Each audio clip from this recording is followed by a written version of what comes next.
Vamos lá, pessoal. Hoje conversar sobre um tema bem legal. Eu já faz um tempo que eu queria trazer isso aqui para esse curso, até porque é um tema novo, traz um novo enfoque aí para o eletrocardiograma no infarto agudo do miocárdio. E é uma conversa sobre esse artigo aqui. Vamos chamar essa aula de Além do Paradigma IAM com supra de ST e IAM sem supra de ST. Isso aqui é uma proposta do Instituto Dante Pazzanesico para o diagnóstico da oclusão coronariana aguda. A gente vai chamar também de paradigma OCA/NOCA. É uma abordagem nova para o diagnóstico e manejo do infarto agudo do miocárdio. Os autores que propuseram isso aqui são esses. Deixa eu puxar para vocês aqui. Esse é o trabalho do Dante Pazzanesi, mas ele é baseado em outros trabalhos que já saíram aí no exterior. Na verdade, eles endossam, né, essa mudança de paradigma e fizeram uma versão brasileira do documento para que fosse mais adequado ao nosso idioma. Então vamos lá. Mas é um artigo muito bem escrito e a gente vai focar aqui, obviamente, a gente vai abordar, né, sobre esse novo paradigma, mas vamos focar também e principalmente no eletrocardiograma, que é o tema nosso aqui, né? E principalmente porque é isso que nos interessa na sala de urgência. Então a primeira coisa é que a gente tem que falar um pouquinho do paradigma tradicional. Então desde lá da virada do milênio, a gente usa o modelo IAM com supra de ST e IAM sem supra de ST, ou síndrome coronariana aguda com supra de ST e sem supra de ST. Mas eu lembro que eu estava, na virada do milênio, eu já estava na residência, antes disso eu estava na faculdade, e a classificação do infarto era infarto com Q e infarto sem Q. Então, isso ajudava, assim, histopatologicamente a classificar um infarto que seria transmural ou não transmural. Depois isso foi modificado para esse paradigma do supra de ST e sem supra de ST, porque isso tinha relação com o direcionamento de terapia de reperfusão. Ou seja, quando o paciente tinha um supra de ST, ele era automaticamente direcionado para uma terapia recanalizadora da artéria. Então, isso realmente salvou muitas vidas, foi um avanço muito grande com relação ao paradigma anterior, que praticamente já só se aceitava, né, só se definia se era infarto ou não quando o doente já tinha um DQ, e aí quando o cara já tinha um DQ, eu já tinha perdido muito músculo. Então isso aqui foi realmente muito importante para a época, mas ao longo dos anos a gente foi percebendo que esse modelo, esse paradigma, ele tinha limitações e principalmente falhas, né, em abordar a complexidade do que é, né, a síndrome coronariana aguda. Então, o objetivo do artigo é questionar esse paradigma existente e propor um modelo mais preciso. Como comentei, né, a classificação histórica era um IAM classificado por achados eletrocardiográficos, não pela fisiologia. Depois veio a era da trombólise, que teve um modelo IAM com supra de ST e sem supra de ST, que substituiu, como comentei, o infarto com e sem onda Q. As limitações principais desse método é principalmente a falha em identificar oclusões da artéria coronária sem supra de ST. E a consequência disso, deixa eu mudar de tela para vocês aqui, é que pacientes sem elevação do supra de ST, sem elevação do segmento ST, podem não receber a reperfusão necessária. Então a gente foi vendo de acordo com estudos que o método tinha uma sensibilidade baixa, né? Esse ponto de corte para elevação do segmento ST, para diagnóstico de AM baseado em biomarcadores, era em torno de 56%. Eu tenho uma prevalência, isso varia um pouco de estudo para estudo, de oclusão coronariana aguda, essa é a sigla aqui,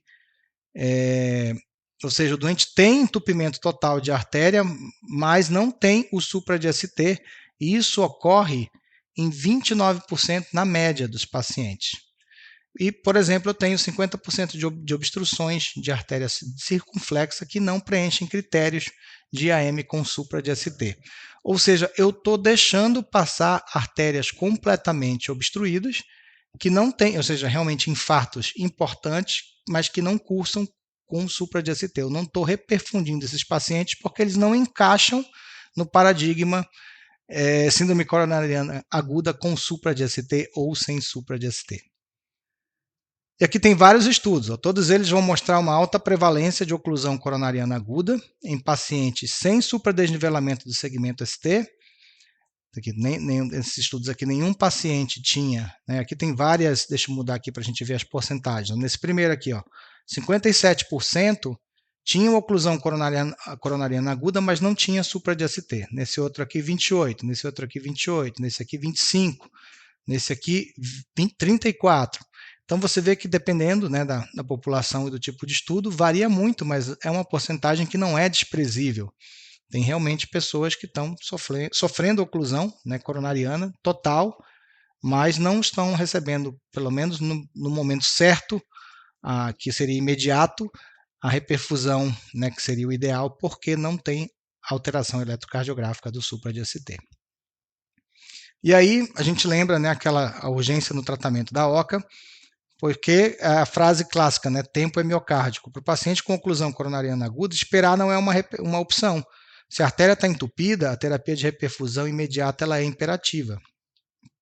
A troponina, que a gente usa como marcador de lesão miocárdica, ela demora a ter resultado, demora às vezes na coleta, tem uma baixa sensibilidade inicial, algo em torno aí de 47%, e o fato dela estar positiva não necessariamente distingue oclusão coronariana aguda de NOCA. Eu posso ter paciente sem oclusão coronariana, mas que tem elevação de troponina também. Então, pode ser até um exame, como a gente tem visto ultimamente, que é mais confundidor do que, né, ajude. E aí a consequência da espera, esse atraso no diagnóstico dos pacientes que não têm supra de ST, mas que têm oclusão coronariana aguda, vai resultar em perda irreversível de miocárdio e, consequentemente, aumento da mortalidade, aumento da morbidade, né, perda de função, aí tem impacto social, e isso quando a pessoa realmente, né, não vem a falecer. E aí alguns outros estudos aqui que sugerem que mesmo nos pacientes sem supra de ST, a intervenção precoce, né, costuma ser benéfica. Claro que os estudos foram mostrando melhora disso ao longo do tempo, porque eles também eram estudos diferentes. Então, esse aqui, o Timax, ele viu que a intervenção precoce em 16 horas já era muito tarde para um paciente que tinha oclusão coronariana aguda. Então, esses eram pacientes que não tinham supra de ST, mas que tinham dor torácica intensa e pela perpetuação da dor, né, e os sintomas clínicos, acabou sendo levado precocemente para a mesa da angioplastia, né, para o laboratório de hemodinâmica fazer cateterismo. Isso precoce em 16 horas, mas aí já se via que já se tinha perdido muito músculo. O outro estudo aqui, o Verdict, verificou que se tinha um benefício significativo naqueles pacientes com risco aumentado, né, que tinham um Grace superior a 140. Ou seja, e aqui, né, o Riddle barra NSTEMI, ou seja, paciente que não tem supra de ST, viu que a intervenção precoce, né, em cerca de 1,4 horas, menos de 2 horas, né, colocando ou reperfundindo com um trombolítico ou com estratégia percutânea, reduziu a mortalidade. E é algo meio que na nossa prática clínica a gente meio que já fazia, né? Considerava ali o doente de alto risco, mesmo que ele não tivesse supra de ST, acabava colocando ele no CAT precoce, e vira e mexe a gente encontrava oclusões, né, totais aí, e já era resolvido ali na mesa da hemodinâmica. Então, estudos não negam esse benefício, principalmente quando o paciente é sintomático e de alto risco. Então, como é que é esse paradigma OCA-NOCA? Lembrando que OCA-NOCA é oclusão coronariana aguda e NOCA é não oclusão coronariana aguda. Já está aqui definido aqui, né? Na OCA pode ser oclusão ou quase oclusão, aquelas lesões suboclusivas, né? Risco de infarto transmural, necessidade urgente de reperfusão e independe de ECG. Essa nova colocação aqui que a gente tem que ver, né? E a NOCA? Sem oclusão coronariana, risco de trombose e isquemia, pode ter troponina elevada e não requer intervenção imediata. A abordagem mais precisa vai ser focando na anatomia e fisiologia da síndrome coronariana aguda, alinhando tratamentos às necessidades individuais. Eu acho que esse algoritmo aqui, ele compara bem o que a gente tem que pensar a partir de agora, né? Segundo essa nova proposta. Lembrando que isso ainda não se bateu o martelo nisso, mas eu acho que para nós que trabalhamos com emergência já é algo a se pensar. Então, com o paradigma antigo da síndrome coronariana aguda com supra ou sem supra, eu tinha um quadro de dor precordial. Se o cara tivesse um supra de ST, ele iria para o cateterismo ou urgente ou trombólise. Se ele não tinha supra de ST, ele ia esperar pela troponina e, dependendo dos sintomas, ele poderia fazer um cateterismo depois, né, nas próximas horas ou talvez nas próximas semanas. Ou seja, a chance desse cara aqui, de repente, ser uma OCA né, é grande e eu posso não estar tratando ele de forma adequada. Então, os falsos negativos, aqueles que têm oclusão coronariana aguda, mas não têm supra de ST, estão passando batido. Pelo paradigma atual, eu tenho uma dor precordial, que se tiver supra de ST continua a mesma coisa, continua indo para cateterismo urgente ou trombólise. Se não tiver supra de ST, eu vou procurar outros sinais de oclusão coronariana aguda, e é aqui que entra o cerne dessa aula, que é as novas, entre aspas, alterações eletrocardiográficas aí que a gente vai comentar. E aí eu tenho que pensar nos falsos negativos, ou seja, aqueles pacientes que têm de fato uma oclusão coronariana aguda, mas que não têm supra de ST. E pode ser que eu tenha que indicar cateterismo e eventualmente trombólise ou cateterismo urgente para fazer angioplastia ou trombólise para esses pacientes aqui. Então, tem alguns outros, né, sinais eletrocardiográficos que podem indicar uma oclusão coronariana aguda e vai além do supradesnivelamento do segmento ST, podem incluir ondas T hiperagudas, padrão de De Winter, padrão Aslanger, a gente vai ver aqui eles, que esse que é o ponto alto dessa aula. Então, uma das alterações que sugere, isso aqui a gente já, até aqui no curso mesmo a gente já comentou, que é a primeira alteração do infarto, né? É um dos sinais, a onda T hiperaguda, é um dos sinais eletrocardiográficos chaves no cenário de evolução no diagnóstico de uma OCA. Indica isquemia miocárdica precoce e aguda, sua identificação rápida é crucial para o manejo urgente da OCA. Então, é uma onda T aumentada em relação ao complexo QRS. A característica dela é de ter a base alargada e tem comprimento e convexidade aumentado. Geralmente tem uma tendência a ser simétrica, a ser bonitinha, assim, do mesmo tanto que sobe, ao mesmo tanto que desce, como se ela fosse uma montanhazinha bem simétrica. Então, alguns exemplos aqui de onda T hiperaguda, você nota aqui nesse traçado aqui, que é um paciente com OCA, eu tenho lá de V3, V2 já tem, né? De V2 até V5, ondas T hiperagudas simétricas com a base larga, que podem já indicar, né, uma oclusão coronariana aguda na sua fase inicial. Então, diante desse eletro aqui, com a sintomatologia correta, talvez haja indicação, né, de realmente você colocar na angioplastia, no cateterismo ou trombolizar. Próximo achado que a gente pode ter no eletrocardiograma é o sinal de De Winter. E olha só como ele é raro, né? Estimado em aproximadamente 2% dos pacientes com infarto do miocárdio anteroapical e que realizam angioplastia primária. Vai ser observado no contexto da síndrome coronariana aguda, e a característica eletrocardiográfica é uma depressão do segmento ST de maior que 1 milímetro no ponto J, tá vendo aqui? O ponto J é esse aqui, nas derivações que vão de V1 ou V2 até V6. E é seguido por um segmento ST geralmente ascendente, tipo aqui, com uma onda T hiperaguda, alta, positiva e simétrica. Então é como se fosse um infra seguido de uma onda T hiperaguda. Esse é o sinal de De Winter. Aqui mostrando para vocês, ó, um infra, né, maior que 1 milímetro, seguido de uma onda T hiperaguda. Então isso aqui também é indicativo de trombólise no cenário de síndrome coronariana aguda. Vão guardando aí os eletros, porque eu acho que isso que é o mais importante dessa aula. Se você for trabalhar numa emergência aí no pronto-socorro, né, o paciente chega com dor no peito, chega com qualquer um desses traçados, você estaria, entre aspas, aí, autorizado a trombolizar ou solicitar um cateterismo de urgência, se estiver disponível. Depressão do segmento ST de V1 a V3. Aqui tem um equivalente, né, que a gente chama de uma imagem espelho. É um sinal eletrocardiográfico importante a ser buscado no cenário da oclusão coronariana aguda. É considerado um dos indicadores-chave para a OCA, além da elevação do segmento ST. Sugere oclusão na parede lateral posterior. Eu vou ter um infra de V1 a V3, às vezes um pouco mais, mas eu vou ter uma imagem espelhada lá na parede dorsal, na parede das costas, né? Então vou ter que fazer as derivações de V7 e V9.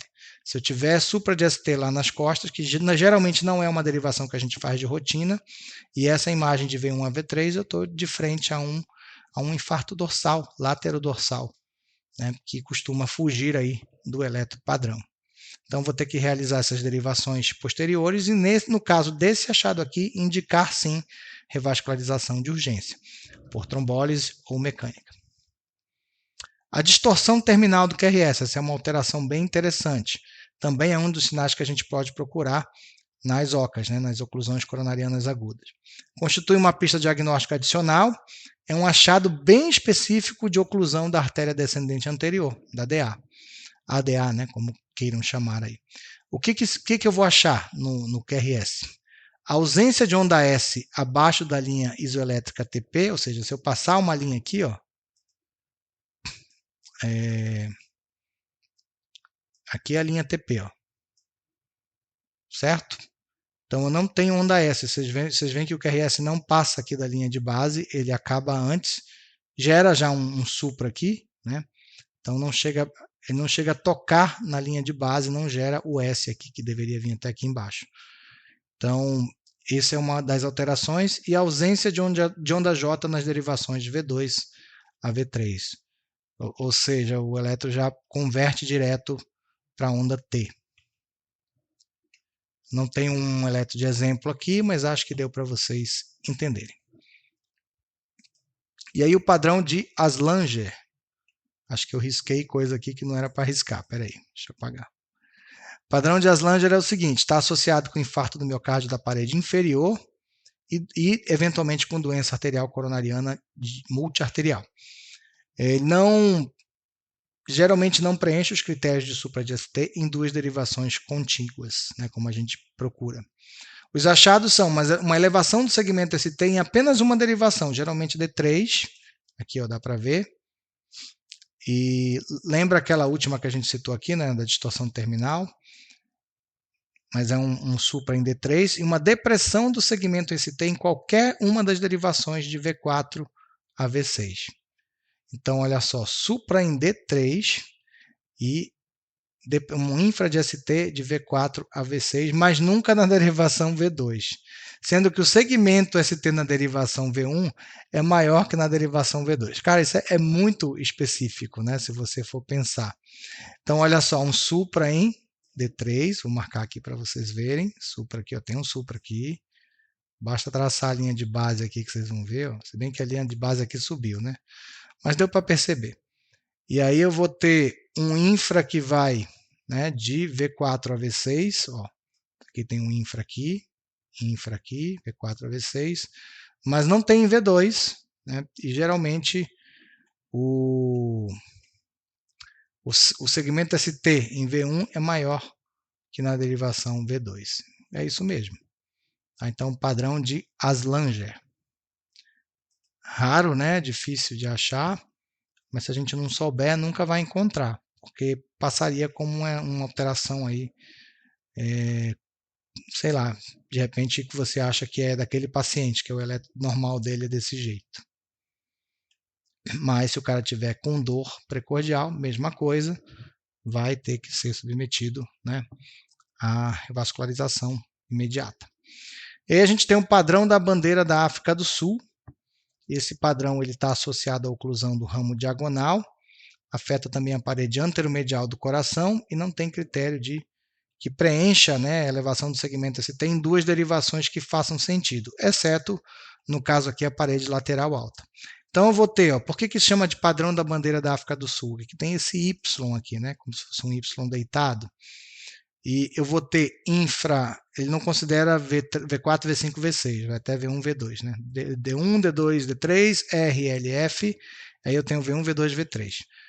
O que está na linha verde aqui é o que conta, ó. Supra em D1, supra em L, configurando parede lateral alta, supra em V2, ó, nada a ver, não tem supra nem em V1 nem em V3.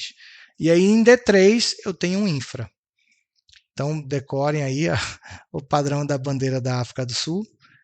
Então, isso aqui geralmente está associado à oclusão do ramo diagonal. Pode ser que eu não tenha, às vezes, ele comenta aqui, o supra em D1. Eu posso ter o supra só em L, às vezes. Seria uma variação aí do padrão da bandeira da África do Sul. Uma mudança recíproca acontece na parede inferior, né? Geralmente em D3, que é o que eu já comentei, vai ter um infra aí. Então, fazer um infra em V3. Esse é o padrão da bandeira da África do Sul. E aí a gente vai para os elétrons que são mais difíceis, né? Entre aspas, que são os que têm bloqueio de ramo esquerdo. Então a gente sempre teve esse problema com o bloqueio de ramo esquerdo nos pacientes com síndrome coronariana aguda, porque a gente não sabe se aquele BRE é novo ou antigo, né? E mesmo, né, que seja novo, a gente também nem sempre isso é confiável. Então, olha só, as diretrizes recomendam que os pacientes com suspeita clínica de isquemia miocárdica e BRE sejam tratados urgentemente, independente de o BRE ser novo ou previamente conhecido.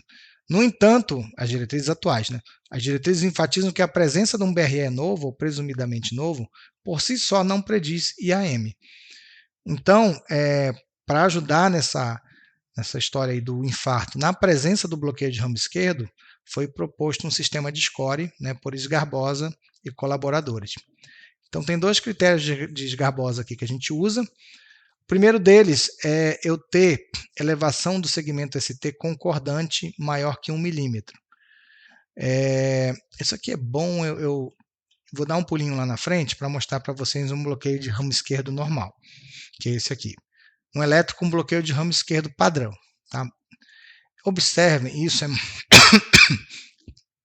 desculpa, isso é muito comum, confusão de quem está aprendendo eletro, de quem está vendo. Ó, tem supra de ST no bloqueio de ramo esquerdo. Todo bloqueio de ramo esquerdo gera supra e gera infra de ST. E isso é normal. Tá? Vou só marcar aqui uma linha aqui para vocês. Vocês vão ver, tem infra aqui, tem infra aqui. Tá? Então aqui tem supra. Ó. Se você pegar aqui, isso aqui é um supra, ó, certo? Aqui também tem supra aqui. Tem infra aqui. Se pegar o ponto J aqui, está um pouquinho mais para cima, tem infra aqui também. Todo traçado de BRE geralmente tem um supra. A questão é saber se isso é patológico ou não. Né? Uma outra coisa que a gente observa no BRE é o seguinte: o segmento ST e onda T é sempre discordante do QRS. Então, QRS para cima, onda T para baixo. Comentei isso também na nossa aula lá de bloqueio de ramo. QRS para cima, onda T e segmento ST para baixo. QRS para baixo, deixa eu desenhar direitinho aqui, QRS para baixo, onda T e segmento ST para cima. Sempre no bloqueio de ramo esquerdo, o normal é ser discordante. Tá? Então, guardem isso. Deixa eu apagar aqui para não passar para os próximos. Mas aí, quando eu volto lá no critério 1, eu tenho um BRE, um QRS para cima e um segmento ST concordante. Se esse segmento ST concordante for maior que 1 milímetro, que é o caso aqui, né, isso é um dos critérios que indica que isso aqui pode ser realmente um infarto na presença de um BRE. Então esse é o critério 1. O critério 2 é parecido, só que para baixo. Vai ter uma depressão do segmento ST, só que concordante nas derivações precordiais direitas, ou seja, de V1, V2 a V3. Normalmente, olha só, não é que a onda T seja concordante, a onda T está discordante, mas o segmento ST aqui medido pelo ponto J, ele está para baixo. Vocês concordam aqui que aqui é um infra, né? Então eu tenho um segmento ST concordante, ou seja, QRS para baixo, segmento ST para baixo, e isso maior que 1 milímetro. Isso é o critério 2 de Sgarbosa, que indica que esse BRE provavelmente pode estar ocorrendo um infarto aqui em cima desse bloqueio de ramo esquerdo. Ok, gente? E para terminar, eu tenho o critério modificado de Sgarbosa, que é o critério 3. Deixa eu apagar aqui para vocês. O critério de Sgarbosa modificado por Smith, que ele faz o seguinte: ele foi um refinamento, né, do critério de Sgarbosa para mostrar, para fazer uma análise proporcional do QRS e do supra de ST. Então, como vocês veem aqui, ó, a distância, se eu for medir aqui ó, a amplitude do QRS e a amplitude do segmento ST, e dividir um pelo outro, essa razão ela nunca pode passar de 0,25, certo? Então, esse aqui, ó, que eu disse para vocês que era normal, se você medir aqui, isso aqui está dando, sei lá, os quadradinhos estão muito pequenininhos, mas olha o tamanho desse QRS, tá? Então, é um segmento ST muito pequeno para um QRS muito grande. Quando eu tenho uma relação de 0,25, é a mesma coisa que eu dizer 1/4, né? 1/4 dá 0,25. Então, eu entendo que essa altura aqui do segmento ST nunca pode ser maior que 1/4 do QRS. E aqui não é, né? Aqui deve estar dando um sexto, um sétimo de tamanho. Acho que agora vocês entenderam a relação, né? Então, essa relação STS ou STR, aí tanto faz se o QRS. Aqui é para analisar QRS discordante do segmento ST, que é o normal, né? Lembra que eu falei para vocês, ó. Aqui tem um infra também, aqui, ó. Tem um infrazinho de 2 quadradinhos, mas olha o tamanho do QRS. Esse infra aqui não dá 1/4 dessa altura aqui, ó. Esse infra pequenininho aqui, de 2 quadradinhos, não dá 1/4 dessa altura aqui. Então, pela análise da proporcionalidade, você consegue matar aqui a charada. Tanto vale para o QRS que está para baixo ou que está para cima, porque eu vou analisar o segmento ST que está discordante.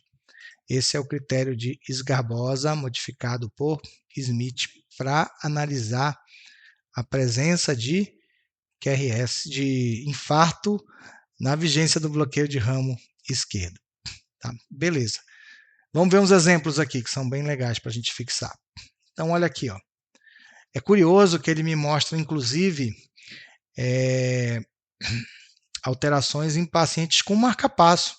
E aí eu acho interessante isso, né? Porque o marca-passo ele gera um bloqueio de ramo esquerdo, mas que não é problema no feixe, até que se prove o contrário, né? O problema é que o estímulo nasce no ventrículo direito. Então o paciente faz bloqueio de ramo esquerdo porque vai despolarizar primeiro o direito e depois o esquerdo. Que é o caso aqui, ó. Esse paciente tem marca-passo, ele tem espícula, ó. Certo? Aqui está a espícula aqui dele, ó. Então olha aqui, ó. Espícula, QRS.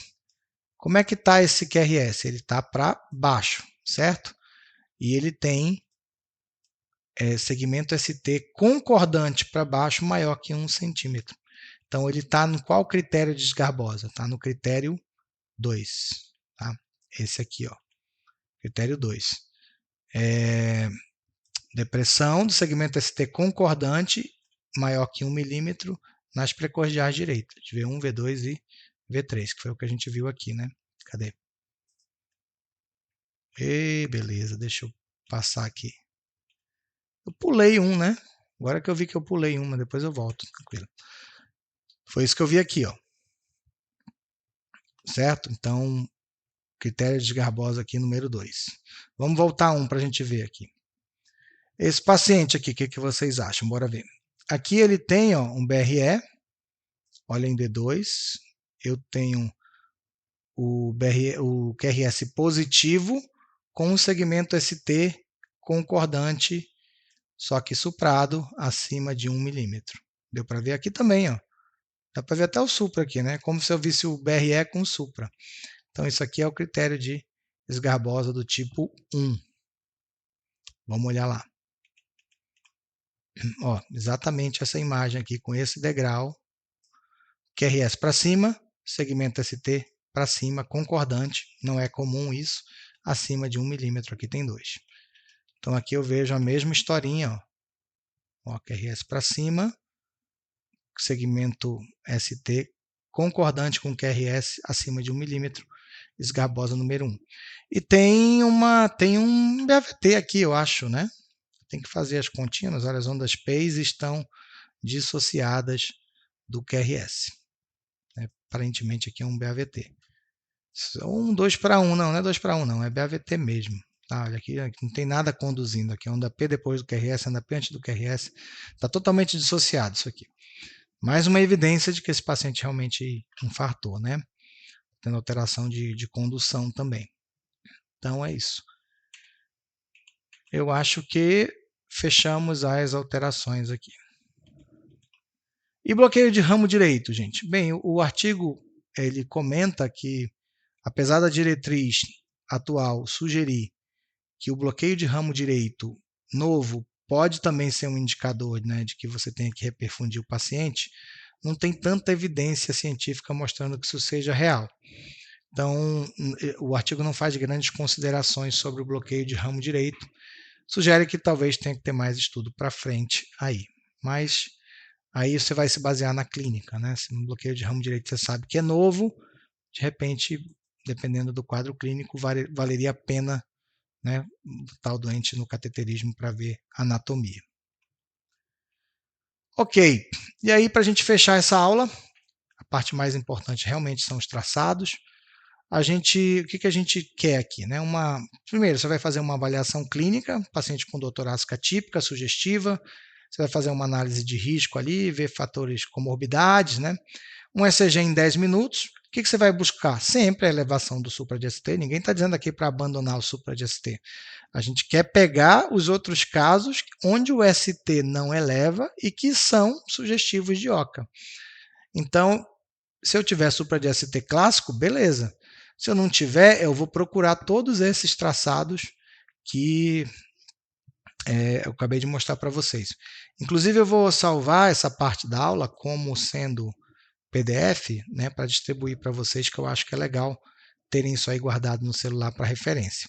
E se eu encontrar esses sinais de OCA, qualquer um desses que eu falei para vocês, isso é sinal de cateterismo imediato ou de reperfusão, porque pode salvar a vida da pessoa. Depois disso, eu faço reavaliação. Caso não tenha alteração de eletro, vou fazer ECG seriado, avaliar se a dor é refratária, e aí vou, né, para aquele parte secundária do atendimento. Então, essa estratégia, né, o paradigma OCA-NOCA, ele vai oferecer, né, uma estratégia mais precisa para o manejo do infarto e desafiando aqui a confiança apenas no ECG, onde, no caso aqui, na elevação do segmento ST e troponina, e vai te dar um tratamento mais individualizado.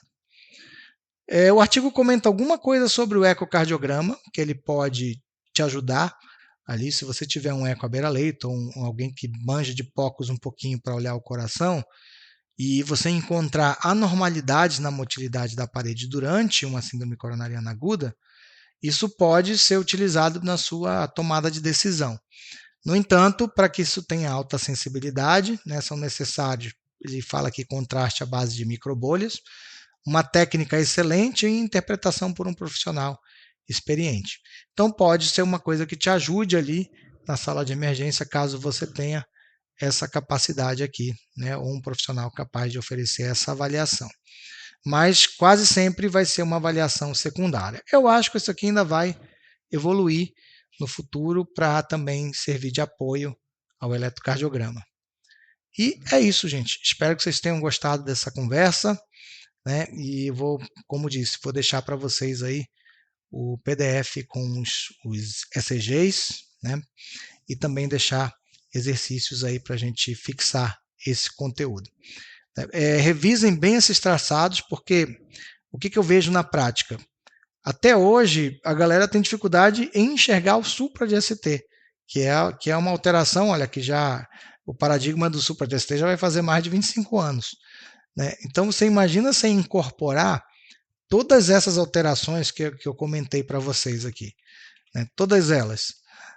Os critérios de Garbosa, 1, 2 e 3, o padrão da bandeira da África do Sul, padrão de Aslanger, distorção terminal do QRS, depressão do segmento de V1 a V3 com imagem espelho em V7 e V9, de V7 a V9, padrão, sinal de De Winter, onda T hiperaguda, isso aqui é até fácil. Se só o supra de ST já é complexo, você imagina a galera realmente absorver todas essas outras alterações.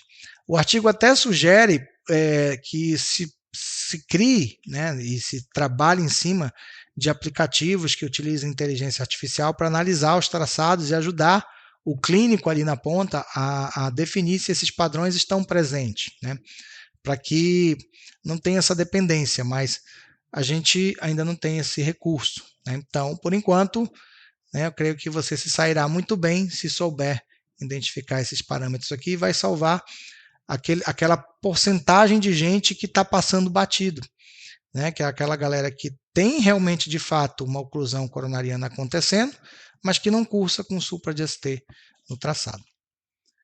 Então é isso. Valeu, galera. Um grande abraço e até a próxima. Fui!